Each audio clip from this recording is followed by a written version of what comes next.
Welcome back to This Week in Colerain Cardinals Athletics here on wearecolerain.com and ESP Media powered by Sidearm Sports. My name is Jason Griefer. We're always joined by Colerain Athletic Director Craig Ulan, and we have a special guest joining us here today is Colerain head baseball coach Justin Yeary. Coach, first of all, thank you for joining us here on the podcast. Thank you for having me. I look forward to it, and I really enjoy looking forward to enjoying and talking about our program. And we'll be looking forward to talking about it here in just a bit here. We'll spend the bulk of the show here today focusing on the baseball team, but we'll discuss some of the other spring sports here as well. Craig, let's start with the softball team and playing a tough stretch right now. We've talked also about the quality of the GMC on the softball side. We'll get into that on the baseball side a little bit later on with Coach Yeary, but you've got a lot of games and a lot of days here coming up, 3 in a row and 5 games in total scheduled right now by the time we reconvene again next week. So again, it's a tough stretch. I'm wondering, because there are so many games in such a short period of time and very few off days, can they use the lack of days off as a positive going forward, that they can't sit there and dwell on a previous loss because they have to get going into the next day to be ready for the next opponent? Yeah, definitely. I think with softball situations, they got a few girls playing, some different positions. And I think Coach Schwabel's still trying to feel out, where each player, works best in her lineup and in the field.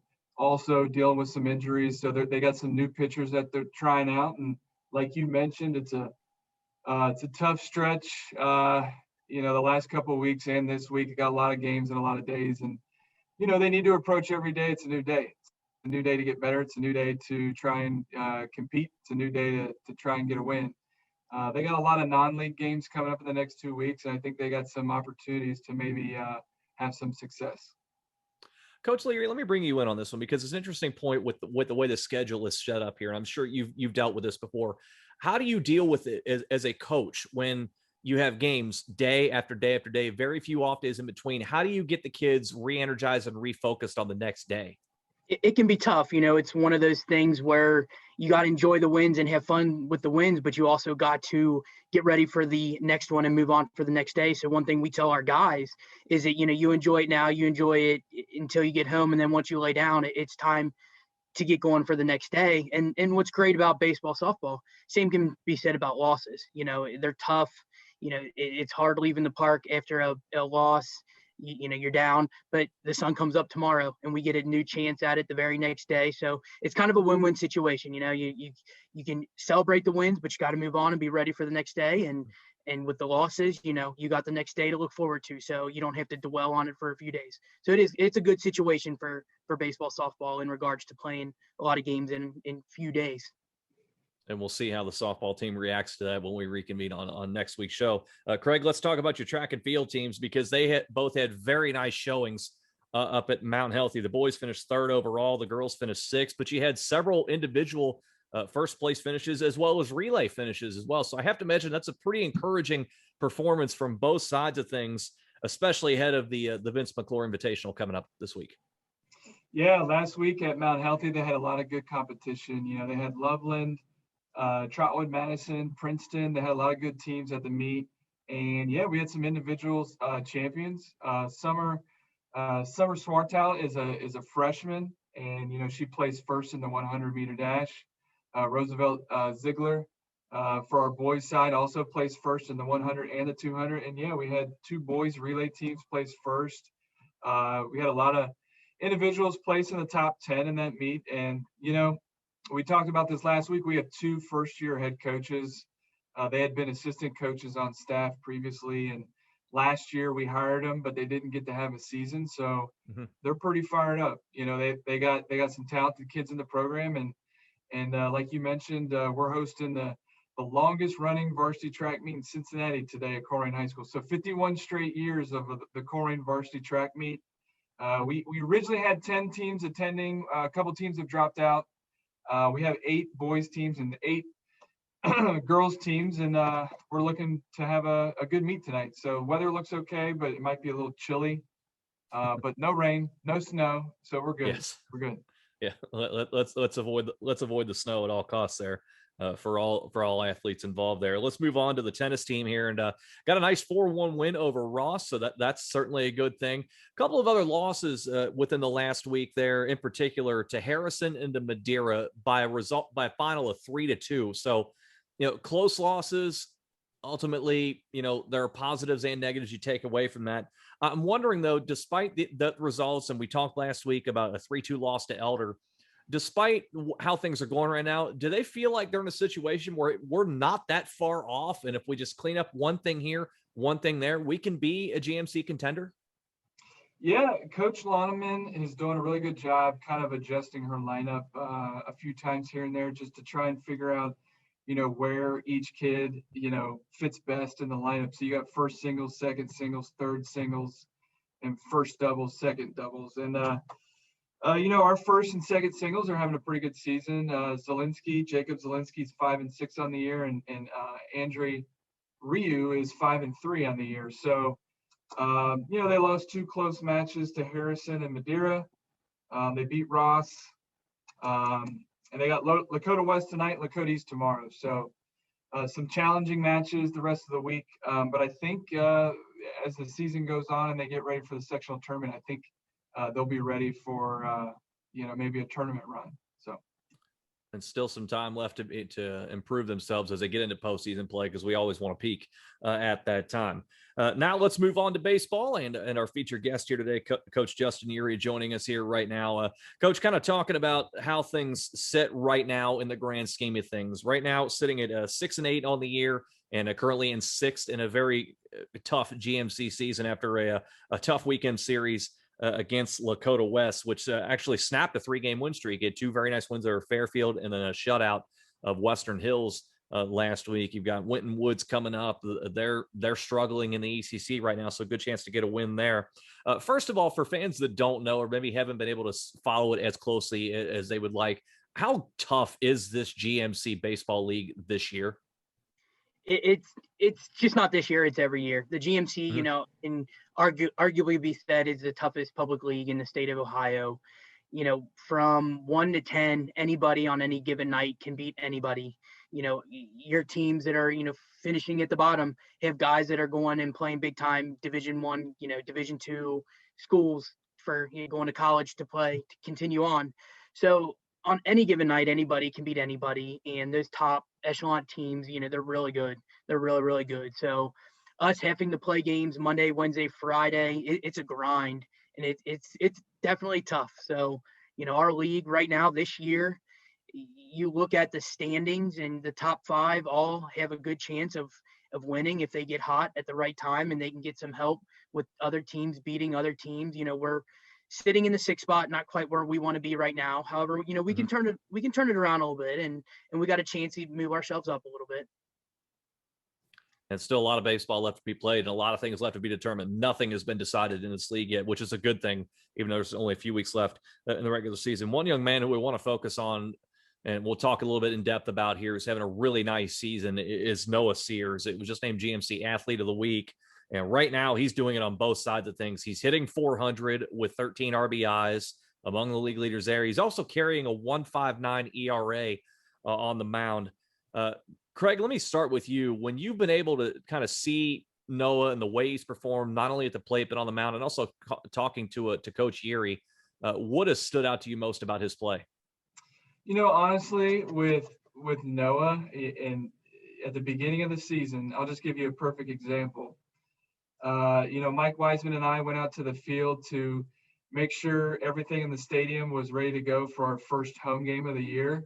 And there was an individual at the stadium about an hour before school was over, because he got out of school early, and he's taking hits off the tee. And that was Noah. There's not a soul around him or anybody within 500 feet of the baseball stadium, and he's over there, taking cuts 3 hours before the first game of the year. And that just shows that, he's dedicated to improving his craft and helping his team. Coach, from your perspective, how has it been to watch him play this year, but also develop as a leader, because he's setting it by example on both sides of things, hitting and pitching? Absolutely. And like Craig just said, that at that point in the year, he was struggling. Our first 4 scrimmages, I don't think he got a hit. And he was frustrated. He was, down on himself, but he just kept working at it. And he did. He's got himself now where he is hitting over 400. So it's fun to watch him day in and day out. And to be honest with you, going into this year, we didn't project him to be our number 1 pitcher, but due to injuries and, everything that we've had gone on with our pitchers, he has stepped up and he's done a tremendous job. I mean, he's, I believe 1-3 right now, but of those 3 losses, 2 of them were tough. He lost 2-0 to Middletown, where we gave him very little offense. And then we lost 4-3 to Lakota East, who right now is, on top of the league. And again, we didn't start scoring or trying to score, get guys on until the end of the game. So, Noah's been fun. He's been great. He comes in every day ready to work hard, ready to get it done, ready to make his teammates better. So just getting to be able to experience this senior year with him has been awesome. You touched on there some of the things you've had to deal with your pitching staff, and not necessarily projecting Noah as your number 1. You've been dealing with a lot of things. Injuries are always part of the game, and that's certainly played a factor here as well. It's been a tough year for the pitching staff, and I think to that point, some of those things have been factors there. How close are you to having a 100% pitching staff as far as health goes, and also pitching to their potential? Because we're seeing over the last couple of weeks, the amount of runs they're allowing is starting to be cut down from a really tough start to the season. Right. Well, we were getting there, and then we kind of took a little bit of a step backwards last Friday against Lakota West. Beginning of the year, we typically go 8 to 9 arms deep.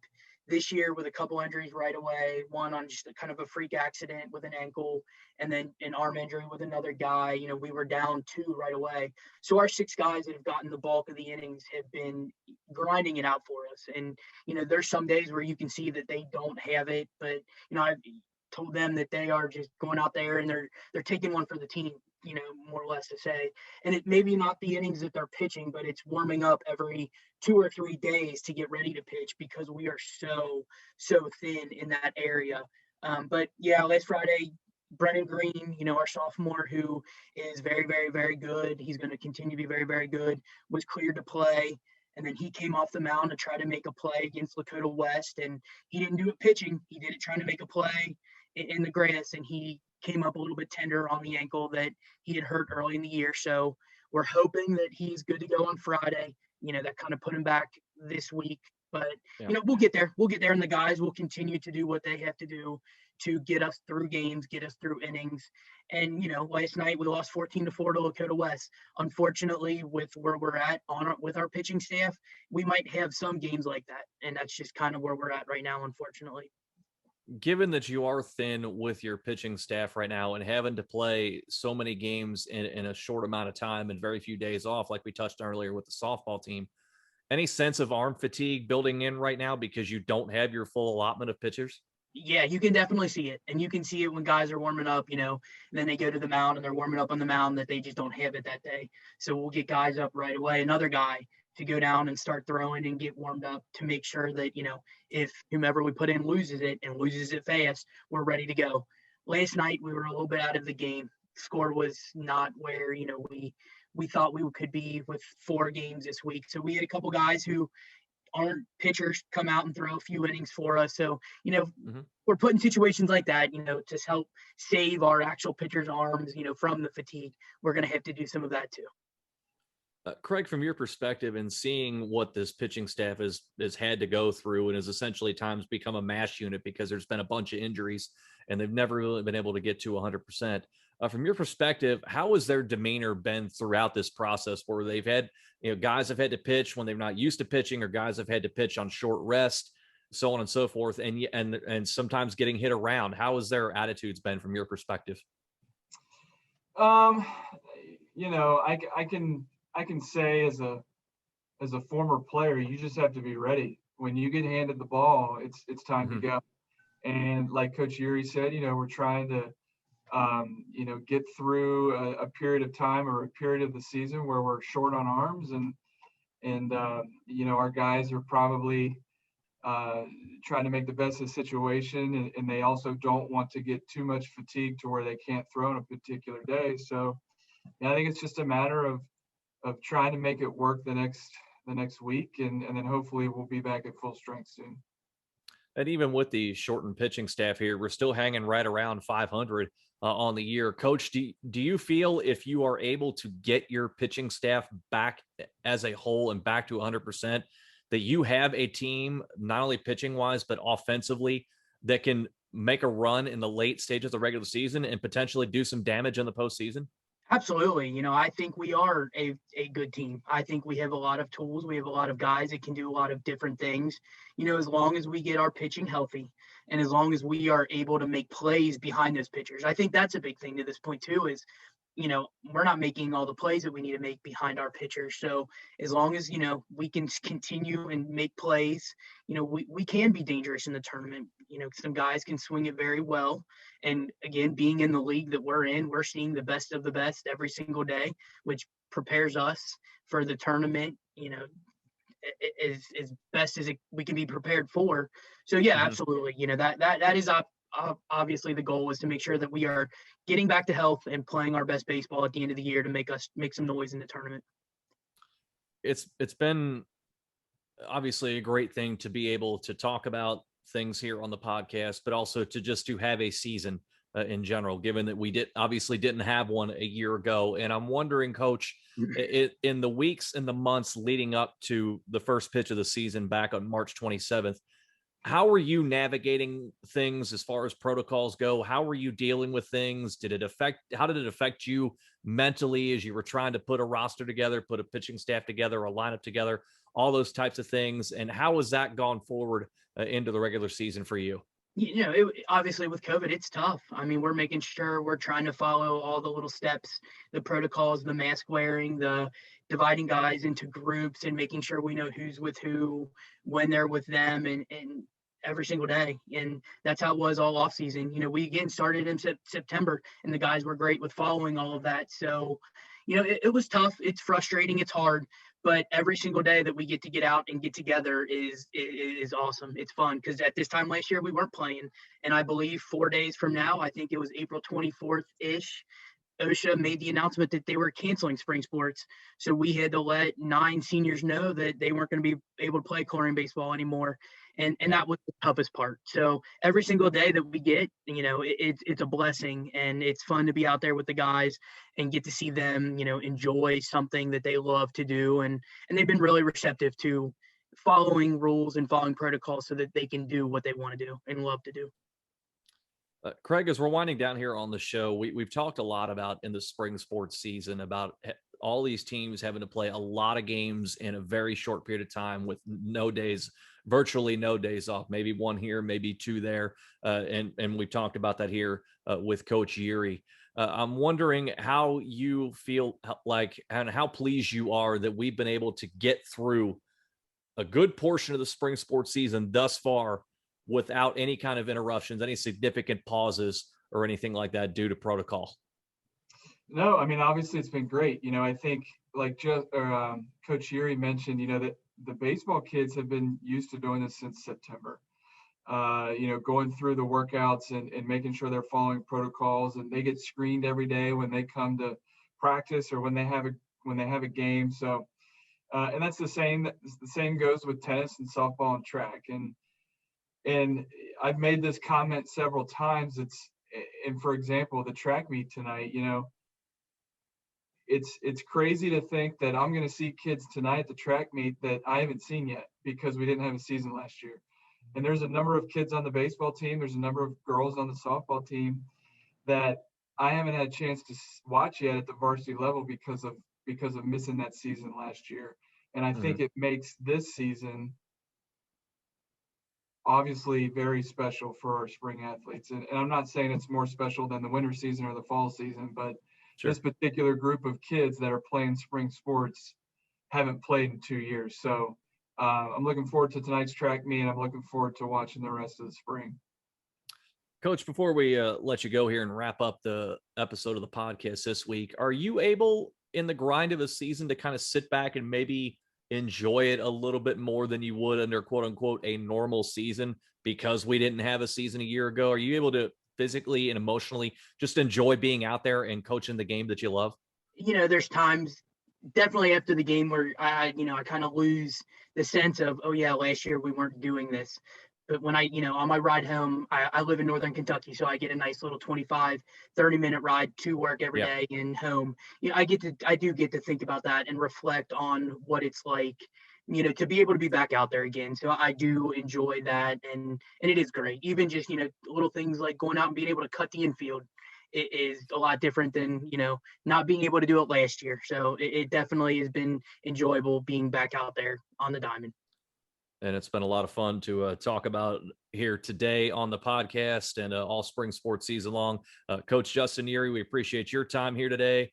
Craig Ulen, certainly always look forward to talking to you each and every week, and we'll look forward to do it again next week. Thank you very much, gentlemen. Thank you for having me. That is this week in Colerain Cardinals Athletics here on wearecolerain.com and ESP Media, powered by Sidearm Sports.